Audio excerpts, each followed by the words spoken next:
Bolsas de valores todo mundo conhece, não é verdade? Elas existem no mundo inteiro, mas como por aqui eu não encontrei nenhuma, eu trouxe a minha bolsa e ela está cheia de valores. Olha só.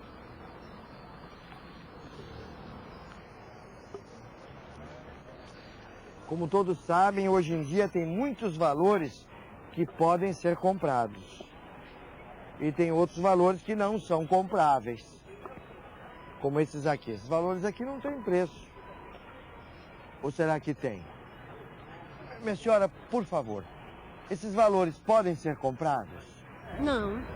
De maneira nenhuma. Não.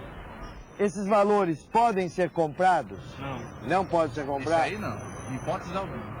Mas então, diga uma coisa, se esses valores aqui não podem ser comprados, como é que eles são adquiridos?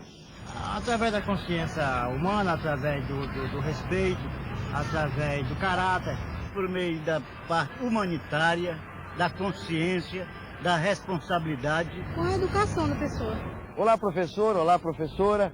Como você já deve ter percebido, o tema do nosso programa de hoje gira em torno dos valores.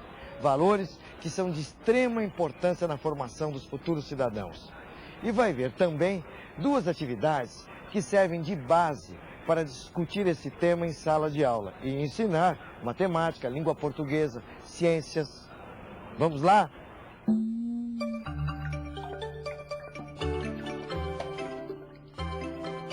Marininha limpou a trempe do fogãozinho de lenha com um pedaço de blusa velha.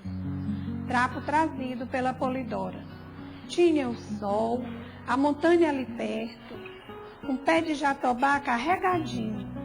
Marininha pensou assim, minha Nossa Senhora, quando eu chegar lá em casa vai ter tanta forma de bolo para eu arear. O arroz cozinhou demais, a cenoura até derreteu. Ué, que estranho o comportamento da professora Fernanda.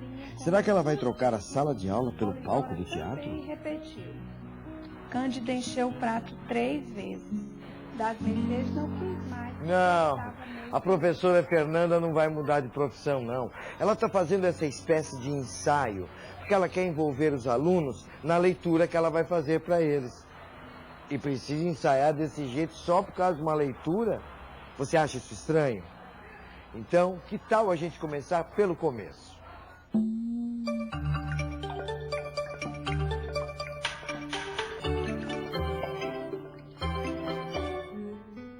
Quando a professora Fernanda resolveu usar em sala de aula uma história que pudesse servir de base para um trabalho sobre o tema valores, ela sabia que tinha de escolher a história certa. Mas como se decidir? Que tipo de texto seria esse? A professora procurou um texto que fosse ao mesmo tempo curto e de qualidade, que tivesse uma história surpreendente, que pudesse ser dramatizada em sala de aula. Deu um pouco de trabalho, mas a professora encontrou. O livro é esse aqui, ó. O Último Dia de Brincar. Quem escreveu foi Stella Maris Rezende, da editora Miguelin. É claro que esse livro não é o único. Existem muitas outras histórias que podem servir de base para essa atividade que nós vamos ver. O importante é que o professor escolha uma e que conheça muito bem essa história e que se prepare direitinho para a leitura que ele vai fazer.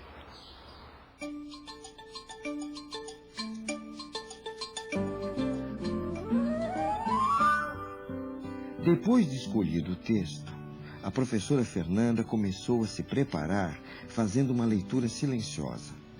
Veja que nesse momento ela está observando e marcando no próprio texto como os ritmos podem evidenciar as emoções. Das mercês cutucava o chão com bambu, Cândida comia jatobá lambuzando as mãos, o rosto, o vestido de lese. Ah, não é nada disso. Das Mercês cutucava o chão com bambu. Você reparou como a professora está exercitando a leitura do texto? Veja que ela lê em voz alta. E por que isso? É que assim ela pode modular sua voz, além de escolher os tons e os ritmos que vão enriquecer sua leitura. Aqui em Dores do Indaiá tem muita mãe que é largada. A minha mãe... Marinha lembrava. Teve uma tarde que a mãe a chamou no alpendre. Ô, Marinha, eu acho uma coisa estúrdia você andar com a Polidora. Você reparou agora a atenção especial que a professora Fernanda está dando aos personagens, aos jeitos que eles falam? Isso é importante, porque, entre outras coisas, a professora quer mostrar para seus alunos as variantes regionais e socioculturais da língua. Afinal, cada um fala de um jeito, e esse jeito de falar tem muito a ver com a história de cada pessoa, como o seu jeito de ser. Gente, é bicho muito difícil da gente entender. Cruz credo. Para muita gente, a preparação da professora Fernanda pode ser desnecessária. Afinal, professor não é ator. Mas as coisas não são bem assim. Porque todo bom profissional precisa saber se expressar. E se estiver ligado à educação, mais ainda. Educar é comunicar conhecimento. E isso é tão importante. Porque dependendo do jeito que um texto for lido, for interpretado, pode mudar o seu sentido, sua intensidade. Você reparou como a professora leu o mesmo trecho 2 vezes de maneiras diferentes? Você notou a diferença? Esse é um detalhe que vale a pena a gente ver de novo. Das Mercês cutucava o chão com bambu. Cândida comia jatobá lambuzando as mãos, o rosto, o vestido de lese. Ah, não é nada disso. Das Mercês cutucava o chão com bambu.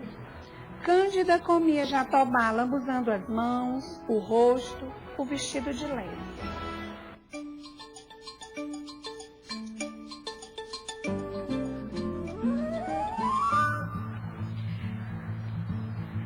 Ah, hoje vai ter uma aula diferente.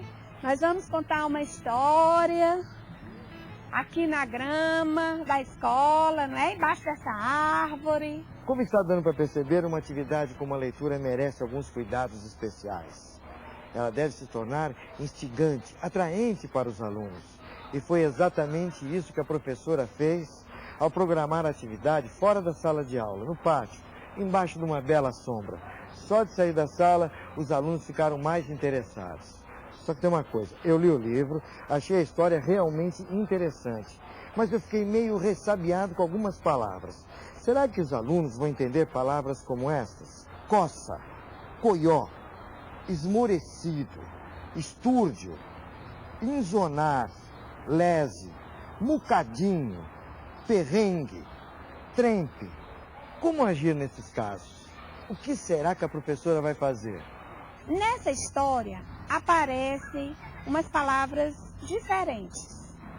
Essas palavras estão aqui no cartaz que está aqui à nossa frente. E a palavra coça. Quem saberia me dizer o que é essa palavra? Eu sei. Coça é uma surra. É? E a palavra coió? Eu sei. É uma pessoa boba que fica rodando pela rua, pela casa. Observe que a professora não vai simplesmente explicando o significado de cada palavra. Veja que ela envolve as crianças e faz com que elas tentem descobrir o significado daquelas palavras. É claro que ela só explicou as palavras que os alunos realmente não iriam entender e que eram fundamentais para a compreensão da história. Às vezes, vale a pena a gente perder um pouco de tempo nisso, pois ajuda e muito no entendimento. Se precisar, o professor pode introduzir a história, mostrar a capa do livro, falar um pouco sobre o autor, sobre a editora e também sobre o trabalho do ilustrador.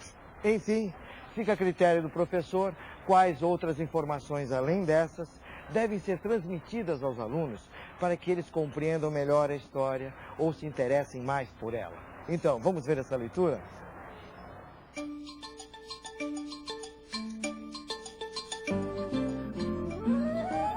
Depois dessas coisas, Polidora fitou o rosto ainda vermelho de Mariinha. Ô, Mariinha, a sua mãe é largada do seu pai, não é? Cândida olhou para o outro lado exonando. Das Mercês tossiu um bocadinho, com os olhos parados na cerca de arame farpado. Mariinha sentada no capim... Como você pode ver, o treinamento, o ensaio que a professora Fernanda fez para a leitura não foi em vão. Observe como a sua maneira de ler, que é envolvente, prende a atenção das crianças. Nesse revestrez, sem eira nem beira. Polidora buscou os olhares de Cândida e das Mercês. Continuou. A minha avó falou que a gente não devia de brincar de guisadinho com você. Marinha colheu algumas florzinhas e as colocou no cabelo, as orelhas ajudando a segurar. A minha avó falou que a gente não devia de brincar de guisadinho com você. Por que vocês acham que a Polidora falou isso para Marinha? Porque a mãe dela disse que a Marinha não era para brincar com a Polidora. Você reparou como a professora interrompeu a leitura para fazer o comentário? Às vezes, essas interrupções podem ser muito úteis para a compreensão da história. Mas é preciso tomar muito cuidado para não interromper demais. Senão, a gente acaba quebrando o ritmo e a surpresa do texto. Me embromou direitinho, hein? Marinha já na cozinha procurando a tigela de doce. As formas de bolo eu areio amanhã para a senhora. Vou deixar tudo brilhando. E aí, gente, chegamos ao final da nossa história. Quem gostou dessa história? Eu. O que foi que mais chamou a atenção a vocês nessa história? Foi a história da mãe, porque as meninas não podiam ser amigas. Foi. Porque a mãe da Marinha era separada. Eu acho que não tem nada a ver as crianças não quererem brincar com a Marinha só porque a mãe dela era separada. Como foi que as meninas terminaram a história? Terminaram sendo amigas como sempre. O que foi que ficou de positivo da história? Que a amizade sempre vence. Sabe que eu também concordo com o que esses alunos falaram? Afinal, o preconceito é uma coisa que não está com nada, não é verdade? E é claro que nem todos os alunos entenderam a história direitinho.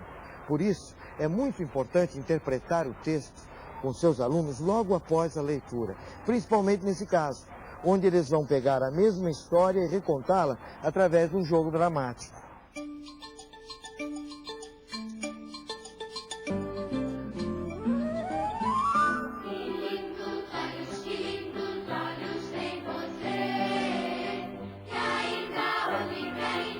Parece um ensaio de teatro, mas na verdade são os alunos se preparando para o jogo dramático. A professora separou um trecho da história que acabou de contar e pediu que os alunos a recontassem, só que sem usar palavras, apenas com gestos. Atenção, pessoal! Agora nós vamos ver as meninas dramatizarem com mímica, representando o momento em que a Polidora diz para Marinha que não vai mais brincar. Polidora buscou os olhares de Cândida e de das Mercês. Continuou. A minha avó falou que a gente não devia de brincar de guisadinho com você. Marinha colheu algumas florzinhas e as colocou no cabelo, as orelhas ajudando a segurar. A dramatização tem como objetivo reforçar ainda mais os aspectos da história que estão sendo trabalhados. Ao interpretarem cenas da história que acabaram de ouvir, os alunos apreendem os conceitos que estão sendo trabalhados, que nesse caso tratam do preconceito e da amizade.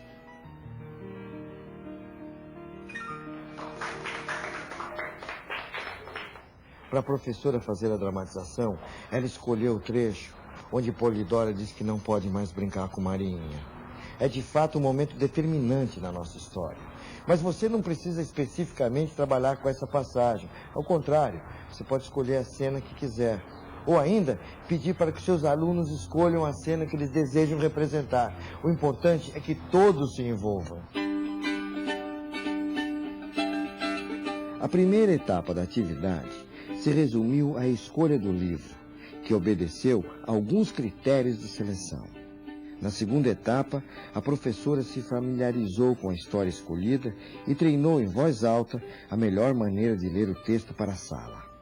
Em seguida, a professora planejou a atividade, destacando e explicando o significado das palavras mais difíceis para os seus alunos. Na quarta etapa da atividade, a professora leu o texto para a sala e depois discutiu com os alunos os seus significados. Finalmente, os alunos fizeram um jogo dramático, tendo de recontar um trecho da história que ouviram apenas com gestos.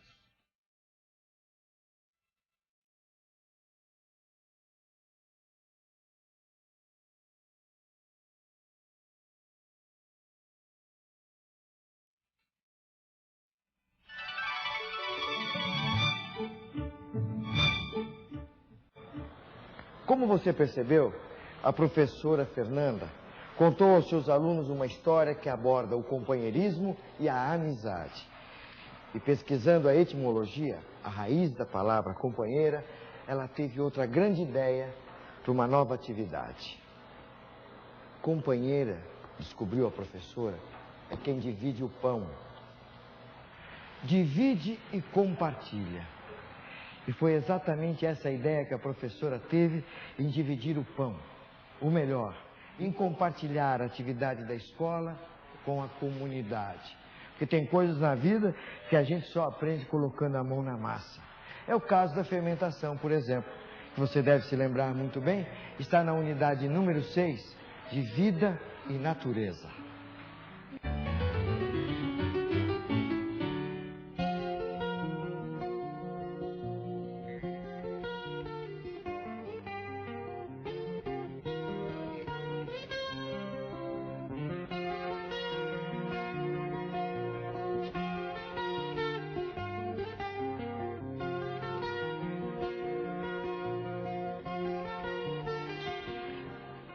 Como eu ia dizendo, colocar a mão na massa me ajudou e muito a entender o processo de fermentação e a fabricação de pães. Olha só que beleza! Mas é claro que eu não estou aqui para exibir os meus dotes na panificação, e sim para introduzir mais uma atividade, agora relacionada ao processo de fermentação. Então, vamos colocar a mão na massa?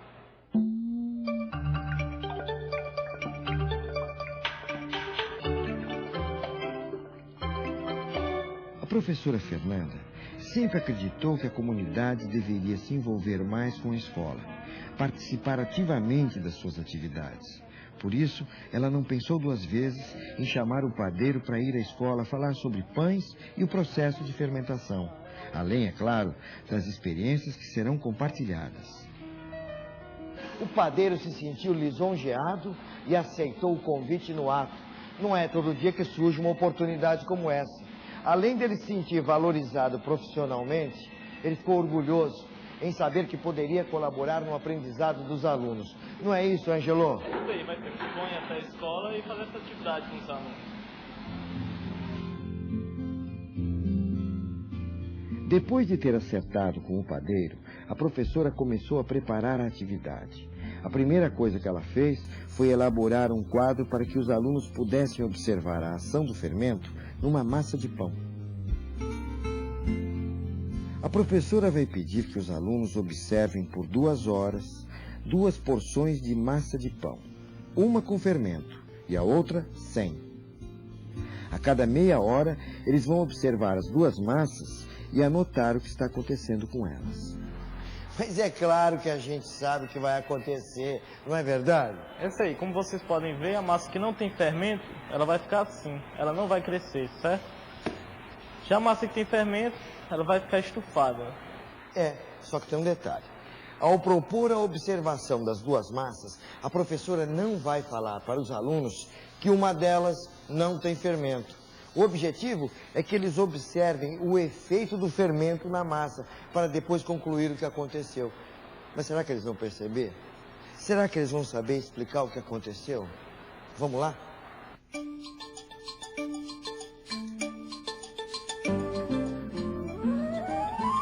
Hoje nós vamos receber uma visita aqui na nossa sala para fazer uma atividade extra aqui na classe conosco. E essa pessoa o nome dele é Ângelo e ele é um padeiro. Ele vai preparar o pão conosco e nós vamos observar.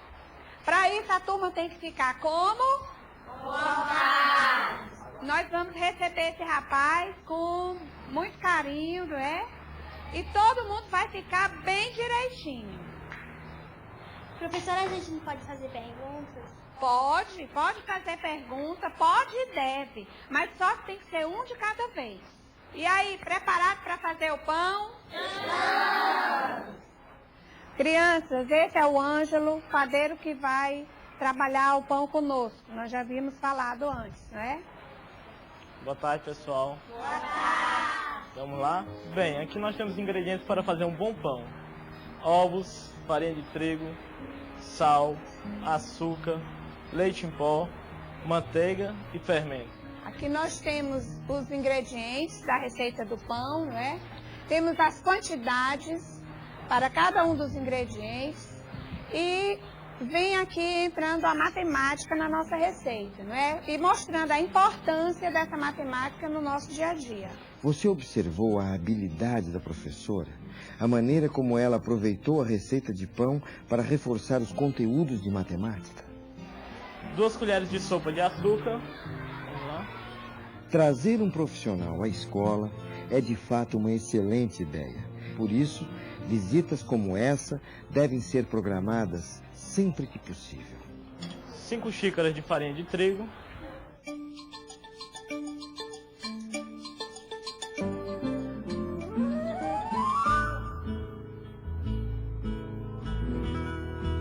O padeiro preparou 2 massas e, sem que os alunos percebessem, em uma delas ele colocou fermento, na outra não. Observar o que vai acontecer com essas 2 massas é o que a professora Fernanda está propondo às crianças agora. Vou entregar a ficha de observação. Agora são 2 horas. Vocês vão anotar como está a massa nas tigelas. Eles vão analisar o que vai acontecer com as 2 massas e anotar suas observações no quadro que a professora já havia preparado.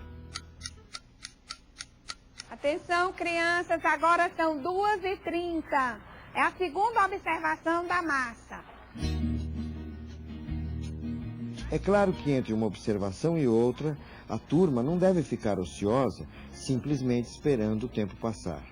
Procurando explorar e potencializar ao máximo a atividade, a professora usa esse tempo para aprofundar ainda mais os conteúdos de ciências e matemática.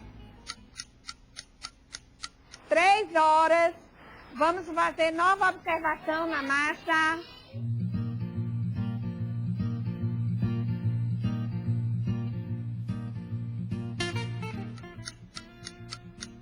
São 3h30 agora para fazer a outra observação da massa.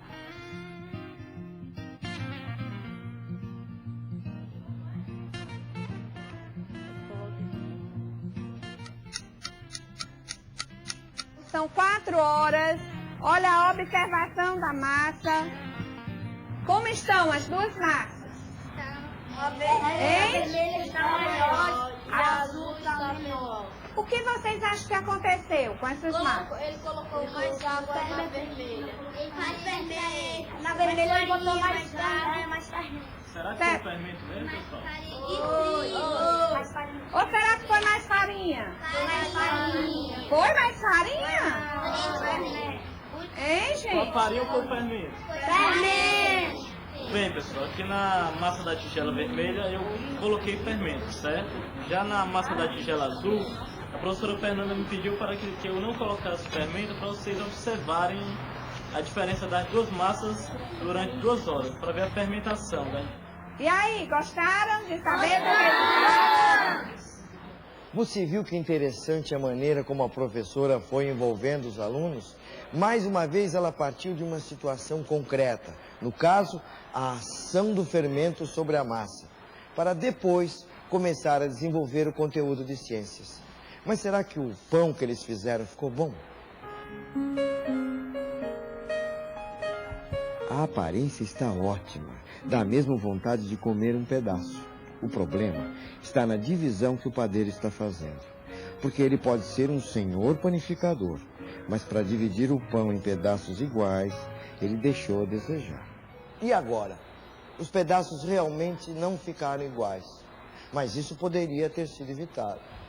Como você bem sabe, em certas situações, o inteiro deve e pode ser dividido em partes iguais. Mas como conseguir isso? Quem sabe, olhando por outro ângulo, a gente consegue descobrir. E eu vou mostrar para vocês, com esse outro pão, como se corta as fatias bem iguaizinhas. Só que nós temos o barbante. Para obter 16 partes iguais do pão, a professora pegou um barbante do mesmo comprimento do pão. Agora nós vamos dobrar na metade.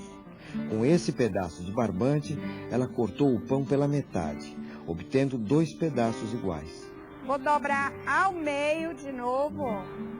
Depois, cortou essas 2 metades ao meio e obteve 4 partes iguais. Olha, a metade de novo. E assim, sucessivamente, ela foi repetindo a operação até chegar aos 16 pedaços iguais.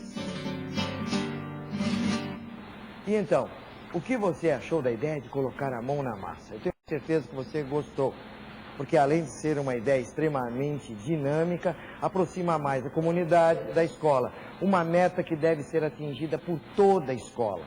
Para que não fique nenhuma dúvida, acompanhe comigo o passo a passo. Depois de acertar a visita com o padeiro, prepare as folhas de observação. Use a receita de pão para abordar conteúdos de matemática. Peça para seus alunos observarem as 2 massas de pão, uma com fermento, a outra sem. E para terminar, aproveite para reforçar o conteúdo de ciências.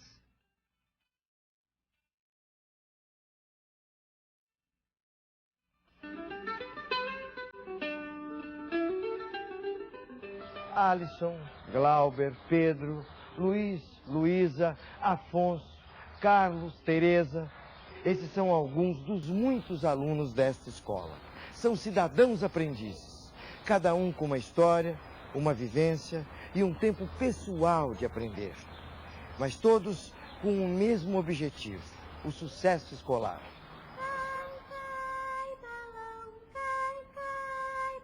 Para atingir esse objetivo, a sala de aula tem que ser um espaço privilegiado de valorização e de respeito às diferenças entre os alunos. A escola tem que atuar como um corpo coletivo de profissionais comprometidos com a construção de um projeto pedagógico e de uma qualidade do ensino. Também é preciso que a comunidade assuma a escola como um bem de todos e como uma responsabilidade que cabe a cada um. A comunidade também influencia o aprendizado das crianças e, por isso, deve ser estimulada e incentivada a compartilhar das atividades escolares. Por isso, fique alerta, professor. Participe da elaboração, da execução e da avaliação do projeto pedagógico da sua escola. Não é isso, professora Fernanda? É isso. Convide as pessoas de sua comunidade para participar, para discutir. Abram as portas da sua escola, vivam a sua escola. Bom, nós já fizemos a nossa parte. Agora a gente passa a bola para vocês. Até a próxima. Tchau!